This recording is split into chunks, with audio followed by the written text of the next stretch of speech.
إذ يوحي ربك إلى الملائكة أني معكم فثبتوا الذين آمنوا سألقي في قلوب الذين كفروا الرعب فاضربوا فوق الأعناق واضربوا منهم كل بنان. When your Lord revealed to the angels, I am with you. So, make firm the feet of those who believe. I shall cast awe into the hearts of those who disbelieve. So, strike at the necks, and strike at every finger joint of theirs. ذلك بأنهم شاقوا الله ورسوله ومن يشاقق الله ورسوله فإن الله شديد العقاب. That is because they were hostile to Allah and His Messenger, and whoever becomes hostile to Allah and His Messenger, then Allah is severe at punishment. ذلكم فذوقوه وأن للكافرين عذاب النار.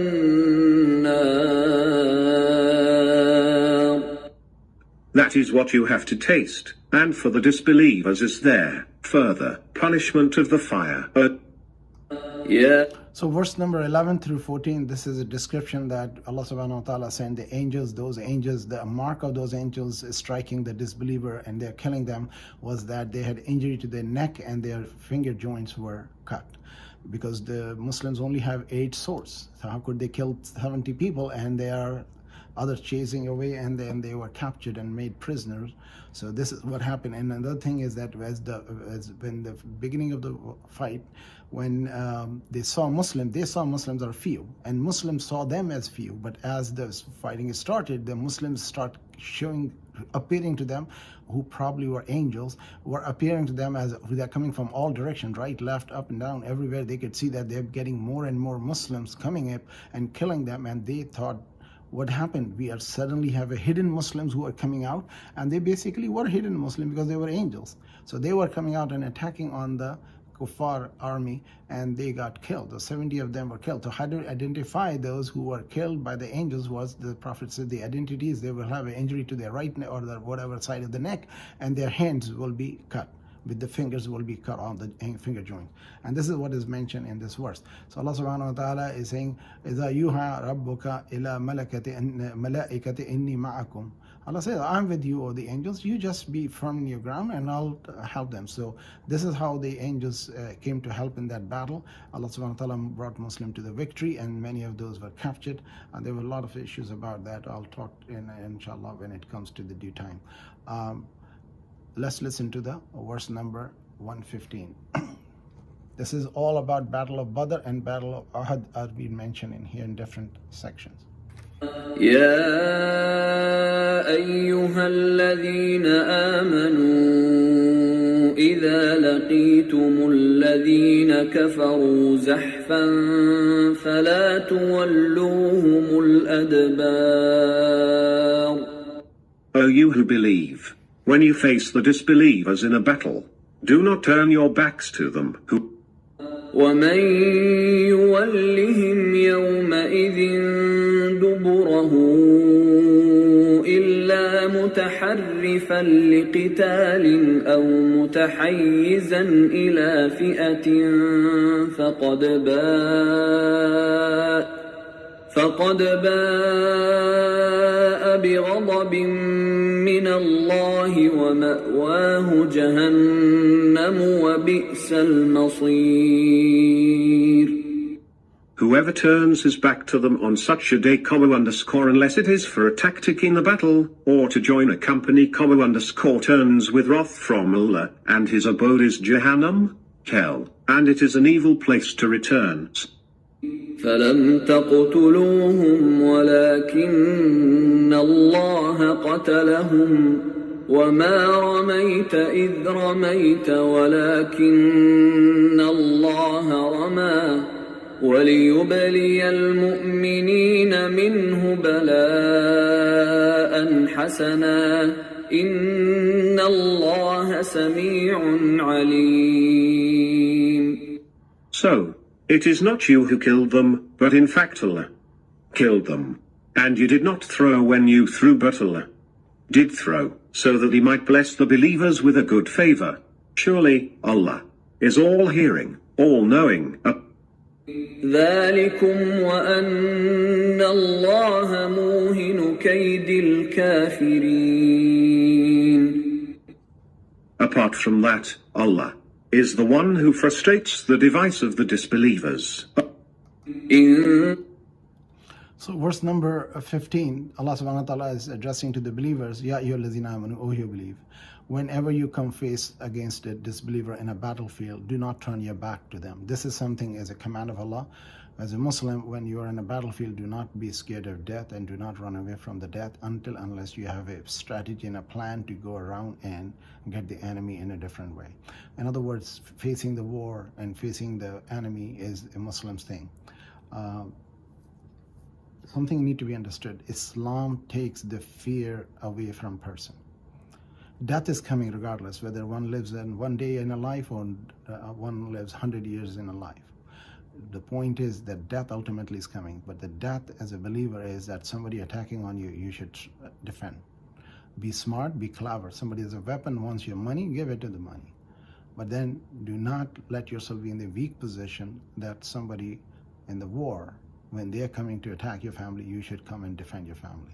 So this is the war situation. Again, nowadays we don't have a war when somebody attack your home. So in America, there's a law you can defend your home. So you can have arm. You have to have a license to bear arm. So you can have a licensed weapon in your home for your defense of the family, and everybody should learn how to defend themselves and the family and the community and their city and the country. So America is our country, and wherever we are living, that's a country of a believer. So Allah subhanahu wa ta'ala is saying that whenever you come into the battlefield, face the enemy. Do not just turn your back away from it.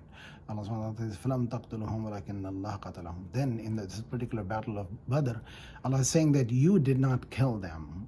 It is Allah who killed the disbelievers, because as we know, the angels were sent who were killing them. Majority of them was there to support Muslim and fight for the Muslim, and those sticks were appearing to the disbeliever as swords in front of them. So Allah subhanahu wa ta'ala is saying, فَلَمْ تَقْتُلُهُمْ وَلَكِنَّ اللَّهَ قَتَلَهُمْ وَمَا رَمَيْتَ إِذْ رَمَيْتَ وَلَكِنَّ اللَّهَ رَمَى. It is then Prophet sallallahu in the battle, when he came out, he took the dust and threw at the enemy. Allah says that when you throw the dust upon them, it was not you, it was Allah who did this. They make them blind, they could not see it. And that so that he might bless the believers with a good favor. Surely Allah is all knowing and Allah is all hearing. ذَلِكُمْ وَأَنَّ اللَّهَ مُوهِنُ كَيْدَ الْكَافِرِينَ. And apart from that, Allah is the one who frustrated the device of the disbeliever. So they were, no matter how efforts they put, ultimately disbelievers will be at the loss. Muslim prevail at the end because it will be hardship. Allah says that وَلَا يَتَّخْذَ مِنْكُمْ شُهَدَاءَ. When Muslim dies and Muslim have a life or material loss, Allah takes that, because it takes it only that they are martyrs. So they are not lost, they are martyrs. Let's listen to the verse number 19. إن تستفتحوا فقد جاءكم الفتح وإن تنتهوا فهو خير لكم وإن تعودوا نعد ولن تغني عنكم فئتكم شيئا ولو كثرت وأن الله مع المؤمنين. O unbelievers, if you were looking for a decision, the decision has come upon you. And if you give up, it is better for you. And if you repeat, we shall repeat. And your people shall not suffice you at all, even though they are many in number, and Allah is with the believers. يا أيها الذين آمنوا أطيعوا الله ورسوله ولا تولوا عنه وأنتم تسمعون. O you who believe, obey Allah and His Messenger, and do not turn away from Him when you listen to Him. And ولا تكونوا كالذين قالوا سمعنا وهم لا يسمعون. And do not be like those who say, we have listened while they do not listen. إن شر الدواب عند الله الصم البكم الذين لا يعقلون. Surely, the worst of all animals in the sight of Allah are the deaf and the dumb who do not understand. ولو علم الله فيهم خيرا لأسمعهم ولو أسمعهم لتولوا وهم معرضون. Had Allah seen in them some good, He would have made them listen as due. But if He makes them listen now, they will turn away paying no heed. Yeah. So verse number 19 through 23, Allah subhanahu wa ta'ala is addressing first to the disbeliever that, O you who did believe, you wanted a decision, so decision has come upon you. Those who you are true in your heart, Allah will open your heart and make you Muslims and save you in the dunya and the hereafter, in the world and hereafter. And those who have nothing to have a faith and the truth in their heart, the decision is they are going to die as disbeliever. And this is what the verse number 19 says. Then Allah subhanahu wa ta'ala address everywhere, as we know, when Allah speaks to the non-believer, they believe to talk to the believers. As we see the Medinites, the verses now, because Muslims are confronting in a battlefield, and now there is before the Muslims were facing the battle but without responding, and now they are commanded to fight for the defense of their country, their nation, their people, their faith.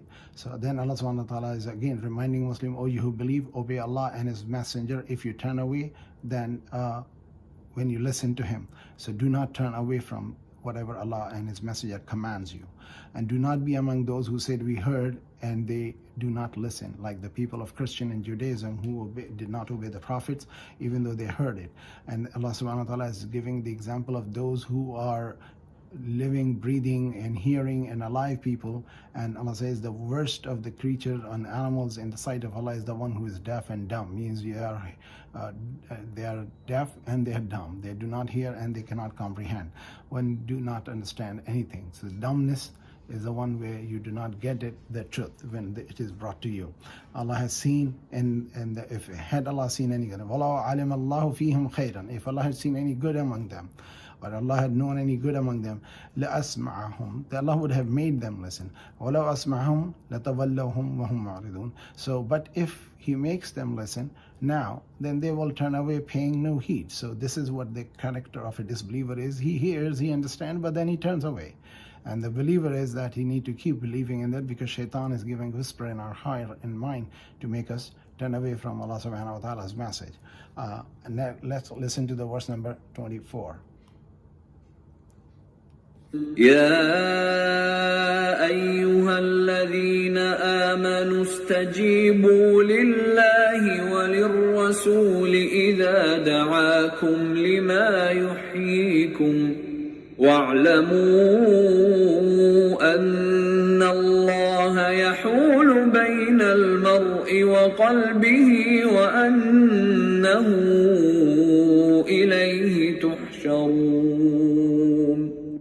O you who believe, respond to Allah and the Messenger when He calls you to what gives you life, and be sure that Allah intervenes between man and his heart, and that to Him you shall be gathered. And واتقوا فتنة لا تصيبن الذين ظلموا منكم خاصة واعلموا أن الله شديد العقاب. And beware of a scourge that shall not fall only on the wrongdoers from among you, and know well that Allah is severe at punishment. So in verse number 24 and 25, Allah subhanahu wa ta'ala is again addressing to the believers, Ya ayyuhallazina amanu astajibu lillahi wa lirrasul. Respond to submission when Allah and His Messenger call you. لِمَا يُحْيِيكُمْ, so that it may get a life for you. وَعَلِمُوا, and beware, indeed Allah has come between the heart and the man and his heart. And this is where they say Allah cannot be enclosed on anywhere, but Allah can live in the heart of a believer. And that's where the Allah subhanahu wa ta'ala comes between a person and his heart. Mind says something, logic says something, heart says something, belief is in the iman is in the heart.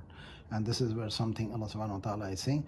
And wattaqu, and be aware of the test. La tusibanna alladhina zalamu. So scourge that shall not fall only on those wrongdoers from amongst you. And know well that Allah is severe in his punishment. So beware of the scourge that shall fall upon not only on the wrongdoers. Means if you don't obey Allah and his messenger, a scourge will fall upon you. And this is what we see today. That is going on to the Muslim because we are not obedient to Allah's messenger and Allah's commands. There's something of also importance to understand. When a companion came in and he started making salah in the Masjid Nabawi, and Prophet called him. When Prophet called him, he did not respond, and he continued praying salah. And he finished the salah, and then he came, Ya Rasulullah, you called me. Prophet says, when I called you, why did you not come? He said, I was doing the salah. I was worshipping Allah subhanahu wa ta'ala. And this ayah came in, and there's revelation according to some interpretation that Prophet read these verses to him. Ya ayyuhallazina amanu, O you who believe, istajibu lillahi wa lirrasuli, respond to Allah and his messenger, idha da'akum, when they invoke you or call you. Lima yuhyikum, so that you may give life for you. So in other words, what is interpretation of this verse was taken with the act of this companion in the verse, is that when Allah's messenger call a person leave the work and go and do the thing and come back and start from right there, it will not cause the interruption on the salah. In other words, it is for the fard salah. And if a person's mom is calling in the late night when he's making a nafil salah, the extra salah, which is if one of the parents call and ask for help, so person in the nafil salah can break it and go and do the action and come back and continue from where they left. So this is the honor Allah has given to himself, his prophet, and to the parents. Just to understand, for salah, one can have no loss if they obey the prophet when they hear that, because prophet is not here to talk to us right now, so we cannot say that, okay, I got a call from prophet. No, that was at the time thing, that the honor of the prophet. So when some prophet called, companion should respond. No matter what they're doing, they just leave it and come to attend the prophet. Even if they're in salah, they respond to prophet and continue salah from wherever they left. So they will not be lost in the fard salah, the obligatory salah. That's to show the honor of prophets. Okay. وَاتَّقُوا فِتْنَةً لَتُصِيبَنَّ الَّذِينَ ظَلَمُوا مِنْكُمْ خَاصَّةً, and be aware of the scourge that shall not fall only on the wrongdoers. وَاتَّقُوا, be conscious of. Fitnatan la tusibanna alladhina zalamu, that will not fall on the disbelievers alone, the one who do the transgression. Minkum khasa, that among you, especially on them. Wa'alamu, beware, anna Allah shadidul iqab, indeed Allah is quick in his punishment. Now we need to understand what is the zulm, is that what we see today is going on, and as we see the Pakistan, what they're doing to the people of the other parties and whatnot, they're going in their home, breaking their home, or the other authorities which they are doing, breaking and hurting people. And then there are disbelievers who attack the Muslims, like in Palestine and in India and in Chechnya and Bosnia and all those places, in Burma, what happened to the Muslims. So that is a transgression, to violation. In Islam, protection of a person's household is a Sharia law. In Islamic country, you cannot do that. If the non-believers, as we know that in Palestine, the Jews, what they do is their army, they break in the middle of night and interrupt people for nothing and wake them up and harass them. And this is what is the sinners are doing. May Allah deal with them. Let's listen to the verse number 26.